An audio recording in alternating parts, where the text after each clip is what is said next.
Hello बच्चों, आज हम लोग अभ्यास करेंगे बिहार बोर्ड मैट्रिक परीक्षा का हिंदी विषय का अध्याय 20 के दांत का वस्तुनिष्ठ प्रश्न। ये बहुत ही इंपॉर्टेंट प्रश्न है और एक दो बार वीडियो को देख के अभ्यास कर लीजिएगा। तो आइए देखते हैं एक एक क्वेश्चन। 20 के दांत कहानी किस वर्ग के अनेक अंतर विरोधों को उजागर करती है? ये मध्य वर्ग इसका आंसर होगा। मध्य वर्ग के अंतर विरोधों को उजागर करती है। मध्य वर्ग के मद्देनजर ये कहानी लिखी गई है। आइए देखते हैं दूसरा क्वेश्चन। नलिन बिलोचन शर्मा जन्मना कौन सी भाषा भाषी थे? कहने का मतलब है कि नवीन बिलोचन शर्मा कौन से भाषा के कवि थे? तो भोजपुरी भाषा वो बचपन से जानते थे, इसीलिए उनको कहा जाता जन्म जाना कौन सी भाषा भाषी थे, मतलब जन्म से वो भोजपुरी भाषी थे। ठीक। तीसरा क्वेश्चन देखते हैं। नलिन बिलोचन शर्मा की माता का नाम क्या था? रत्नावती शर्मा।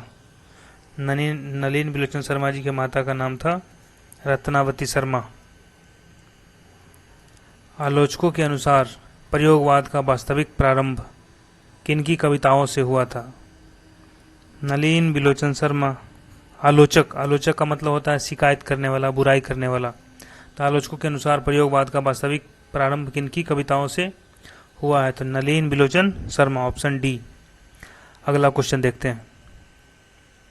20 के दांत कहानी कहाँ से ली गई है? तो 20 के दांत एवं अन्य कहानियों संग्रह से ली गई है, option B. Doctor Bhimrao Ambedkar की मृत्यु कब और कहाँ हुई थी?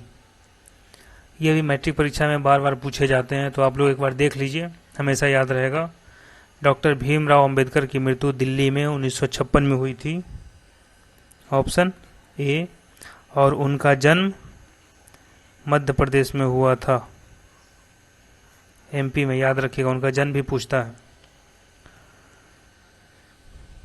सेन साहब की मोटर कार थी यही स्ट्रीमिड, जो उनको प्राणों से प्यारा थी। सेन साहब की मोटर कार किस रंग की थी? अभी फोटो में लाल रंग की दिख रही थी, ये बस दिखावा के लिए था। असल में सेन साहब की मोटर कार काले रंग की थी। याद रखिएगा, सेन साहब की मोटर कार काले रंग की थी। कहीं से भी पूछेगा, आप क्वेश्चन बना के आइएगा। बस एक बार देख लीजिए और फिर कभी टाइम मिले दोबारा देख लीजिए। सेन साहब की कितनी पुत्रियां थी? सेन साहब की 5 पुत्रियां थी और 1 लड़का था। सेन साहब की 5 पुत्रियां थी। किससे मोटर की चमक दमक को कोई खतरा नहीं था? अब लड़की तो लड़की होती है, शरीफ। तो सेन साहब की जो 5 पुत्रियां थी, उनसे उनके मोटर को, कार को चमक दमक का कोई खतरा नहीं था, ऑप्शन डी। सेन साहब की पुत्रियों से कोई खतरा नहीं था। सेन साहब की पुत्रियों में से एक का नाम क्या था? एक का नाम था आरती। सेन साहब खोखा को क्या बनाना चाहते थे? खोखा बंगाली में लड़का को बोलते खोखा और लड़की को बोलते खोखी। तो उनका एक लड़का था, उसको खोखा बोला जाता था। तो सेन साहब अपने लड़का को या अपने खोखा को बिजनेसमैन या इंजीनियर बनाना चाहते थे। तो यहाँ ऑप्शन है आपका इंजीनियर। सेन साहब अपने खोखा को इंजीनियर बनाना चाहते थे। लोग सेन साहब को उनके बच्चे के लिए कौन सा विद्यालय उपयुक्त बताते थे? सेन साहब काफ़ी पढ़े लिखे, रुआब में चलने वाले आदमी। तो लोग बताते थे कि आपके बच्चे तो बहुत हाई फाई स्कूल में पढ़ना चाहिए, और उस समय के हाई फाई स्कूल था किंडरगार्टन, ऑप्शन बी। याद रखिएगा, किंडरगार्टन। मदन के पिता का नाम था मदन एक लड़का था जो सेन साहब के लड़के के जोड़ीदार था। उनके पिता का नाम था गिरधर लाल। मदन एक लड़का था, छोटा सा बच्चा था, उसके पिता का नाम था गिरधर लाल। सेनों ने अपने सिद्धांतों को क्यों बदल लिया था? सेन साहब ने अपने सिद्धांत को क्यों बदल लिया था? तो खोखा के दुर्ललित स्वभाव के कारण। उनका लड़का था वो लार प्यार में काफी बिगड़ गया था। दुर्ललित मतलब लार प्यार होता है, लार प्यार में बिगड़ा हुआ। तो खोखा के दुर्ललित स्वभाव के कारण सेन साहब का सिद्धांत बदल गया था। Option C. ये देखिए यहाँ वही क्वेश्चन पूछ दिया, दुर्ललित का शब्दार्थ क्या है? दुर्ललित का मतलब लार प्यार में बिगड़ा हुआ। Option D. नलिन बिलोचन शर्मा की स्कूल की पढ़ाई कहाँ हुई थी? नलिन बिलोचन शर्मा बिहार से थे, पटना में जन्मे थे और उनकी पढ़ाई लिखाई पटना कॉलेजिएट स्कूल में हुई थी। Option D. सेन साहब अपने पुत्र को क्या बनाना चाहते थे? हाँ, पहले भी क्वेश्चन देख चुके हैं, इंजीनियर या बिजनेसमैन। तो कोई भी एग्जाम में आए इंजीनियर या बिजनेसमैन या सिर्फ इंजीनियर तो इंजीनियर मारिएगा। मदन ने कासू के कितने दांत तोड़ डाले? मदन और कासू, कासू मतलब वो खोखा, सेन साहब के लड़का का नाम कासू। ये दोनों दोस्त थे, दोनों आपस में लाड़ प्यार से और लड़ते झगड़ते रहते थे। तो मदन कासू के 2 दांत तोड़ डाले थे, 2 दांत खड़का दिए थे, तोड़ दो साले। खोखा किसको कहते हैं? खोखा बोलते थे कासू को।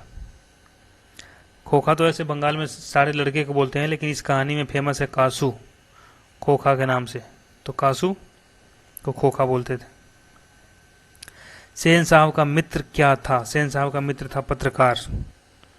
सेन साहब के एक मित्र थे जो पेशे से पत्रकार थे। गिरधर लाल कौन हैं? गिरधर लाल मदन के पिता थे। मदन छोटा सा बच्चा जो कासू का मित्र है, उसके पिता थे गिरधर लाल। मदन की उम्र क्या थी? 5-6 साल। मदन की उम्र 5-6 साल। Option A. कासू मदन के साथ किस खेल में शरीक होना चाहता था? शरीक मतलब शामिल होना। कासू मदन के साथ किस खेल में शामिल होना चाहता था? लट्टू नचाना चाहता था। लट्टू, लट्टू आप लोग भी नचाए होंगे, कमेंट में लिख दो कौन कौन लट्टू नचाया है। Option D. लट्टू नचाना बचपन का सबसे फेवरेट गेम। मैं तो नचाया हूं, तुम देखो। गिरधर लाल किसकी फैक्ट्री में किरानी था? गिरधर लाल सेन साहब की फैक्ट्री में ही किरानी था। ऑप्शन डी, सेन साहब की फैक्ट्री में। नलिन बिलोचन शर्मा का जन्म कहाँ हुआ था? बंदरघाट, पटना। नलिन बिलोचन शर्मा जी का जन्म, मार दीजिए आंख मूंद के, बंदरघाट, पटना। लड़कियां क्या है? कठपुतलियां हैं। किसे इस बात पर गर्व है? उस कहानी में लड़कियां क्या है? कठपुतलियां हैं। इस बात पर माता पिता को गर्व है। Option D. मोटर कार को किससे खतरा हो सकता था? वही नालायक खोखा, उनका लड़का, उनके मोटर कार को चमक दमक को खतरा हो सकता था। ऑप्शन सी, खोखा। सेन साहब ने किसे खूब फटकार लगाई? सेन साहब किसे डांटेंगे? बच्चे को तो डांटेंगे नहीं, तो बच्चे के बाप को ही डांट दिए। उनके फैक्ट्री में जो किरानी था गिरधर लाल जी को खूब फटकार लगाई। कौवा की जमात में शामिल होने के लिए कौन ललक गया? कौवा की जमात में शामिल होने के लिए हंस ललक गया। हंस की जमात में कौवा शामिल होने के लिए ललकता था। इसमें उल्टा हो गया, कौवे की जमात में शामिल होने के लिए हंस ललक गया। हंस। बी। मदन अक्सर किसके हाथों से पिटता था? मदन अक्सर पिता के हाथों से पिटता था। मदन खोखा के साथ खेलता था, मारपीट करता था, शिकायत आता था, फिर मदन के पिताजी खोखा को ठोक देते थे। ऑप्शन डी, पिता के हाथों से पिटता था। थैंक्स बच्चों, अच्छा लगा होगा तो लाइक, सब्सक्राइब, शेयर कर दो और आपके लिए ऐसे ही वीडियो बनाते रहेंगे। बहुत बढ़िया, नंबर उठाओ, खुश रहो, मस्त रहो, हंसते रहो, मुस्कुराते रहो। Okay, bye bye.